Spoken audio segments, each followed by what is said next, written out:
I speak pretty much exclusively to leaders or people that are interested in developing themselves into leaders. They want to climb the ranks. They want to lead people. And the way that I do it, what I discovered is I couldn't find anybody else out there that was doing it this way, that was talking about this stuff. Yes, we want practicality, but we got to start here. We got to start here. We got to start here. We got to look in the mirror and see ourselves first. And by doing so, we open up the opportunity for our own lives to grow. Most of the adults that I deal with, they say, man, this has been great for work. But what it's really done is it's altered the way that how I show up for my spouse and how I show up for my kids. More importantly, how I show up for myself. How I see myself, how I talk to myself.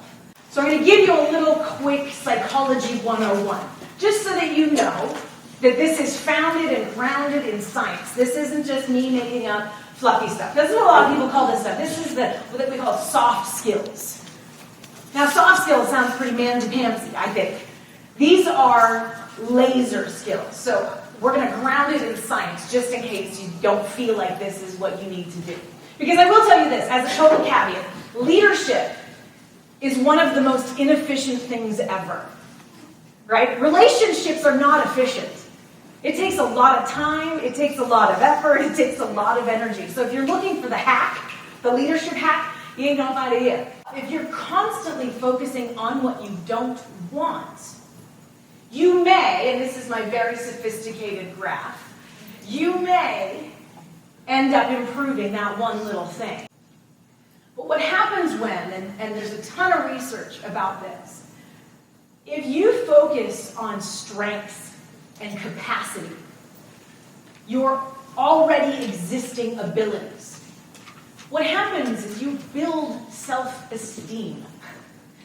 You increase the capacity for yourself to believe in yourself. And not only do the things that you are already great at increase, but looky-loo, even the thing you sucked at gets better. Because you believe you can. So we're going to get to a place today, and I'm going to get you to identify for yourself your top 5 strengths. Because here's the thing, if you don't know you have them, it's like having a toolbox, right? And you're going to build a house. It's like me and my husband's toolbox. And he's like, can you hand me the Phillips screwdriver? And I'm like, is his name Philip? So I call Philip! Or I was like, what are you doing with Philip's screwdriver? Why don't you have a screwdriver of your own? I don't understand. Right? Can you hand me a 3/4 inch screwdriver? And I'm like, I do not. You might as well have said that in Chinese. I don't know what that is. But if he wasn't there to be able to say, this is what this Phillips screwdriver is, and this is what the 3/4 inch Scooby-Doo is. There's nothing called a Scooby-Doo, so just... I don't know what that stuff is, so I don't know how to use it. I don't even know that I have it. It's just sitting there dormant. In my case, and in a lot of cases, this is the real tragedy that happens, is that my greatest strength was mislabeled as my greatest weakness until I was about 25 years old. It could make me cry right now. I was told in classes by teachers every year, like teachers really didn't like me because I like to make people laugh, which doesn't go so well when you're trying to teach algebra, because there's nothing funny about algebra. But then as I grew up, I kind of got rebellious with it, because I was like, screw you teachers, you don't like me, I don't like you. And I was that smart-mouthed kid that got sent to the office all the time, because I always had a quick rebuttal, because I was insecure, right? I felt stupid. I felt like because I wasn't understanding the content, or because you didn't respect me, I'm not going to respect you. And I was mislabeled. I was misjudged. And I thought it was a bad thing. I thought it was a negative.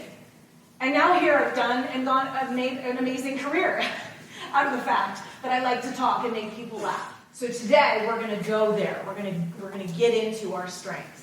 I just had to say, as I'm writing all mine down, and I was thinking about what you said your greatest weakness is actually your greatest strength, and I was like, oh my gosh, all the things I now value as my greatest strengths were literally all the things that everyone hated me for, and that I just Yeah. Yeah. It was just really, I was like, wow, those are all super negative in my old life. Yes. But they're all the things I've now learned to embrace. Yeah, good for you. I'm so glad that you've been able to do that. Yes. Because to me, that is the greatest tragedy. There's this old tale of the man, sitting on a street corner in New York, sitting on a box begging for money. And one day a little boy comes up to him and he says, "Hey, mister, what's in the box?" Because they're from New York, see? And he says, "I don't know." And he gets up, there's all this money in this box. He just found it one day. But this poor man is sitting on this box filled with cash and he didn't even know. And that to me is the parallel of you're sitting on all these beautiful, amazing strengths, these things that make you you, these things that make you unique and that fit a puzzle, right? That I believe that we are all essential. We don't need you to be somebody else because that's what you think you need. We need you to be you because the way you do you connects with the way other people are being themselves.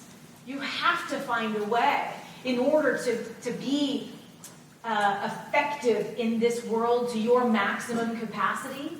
In order to really be a success in this world, you have to be you. And a lot of us have just played a role. We've been so busy doing all these other things that, not only maybe are we downplaying what's great about ourselves, but we're not even looking for it, right? We're just running and painting, just trying to get it done. And that's why, to me, I start leadership development with this look inward. Because if you're going to be anything for anybody, you have to be this for yourself. And if it's going to be effective, it has to be authentic. And to some people, I'll tell you, I've had VP grown men, in the 50th floor of skyscrapers downtown, wiping tears away because they haven't ever thought about this. Because they got stuff from what their dad used to say about them when they were 15 years old, that they're still hanging on to that label, and they've been hustling so hard to beat that label that they haven't even stopped to really take a look at the gold mine they have inside of them. And these are successful, wealthy, family men who, again, have checked all the boxes, right? For me, it was really interesting to go through this exercise again, and I had to really stop and think and ask myself, where am I now versus where was I a year ago or 2 years ago, And is this really me now? How did I used to see myself? How do I see myself now? What are my genuine strengths? What ones are aspirational strengths? I'm building them, but I'm not there yet. And so that nuance was really interesting to me. Since I've been working that. I appreciate you bringing that up because it highlights this idea that once you start on this journey, it isn't static. It's not just a one and done thing. You don't just get there and then check the box and go, now I'm good. It is a mountain with no top. It is a constant work on your part, which is why, in some respects, the people don't want to do this work.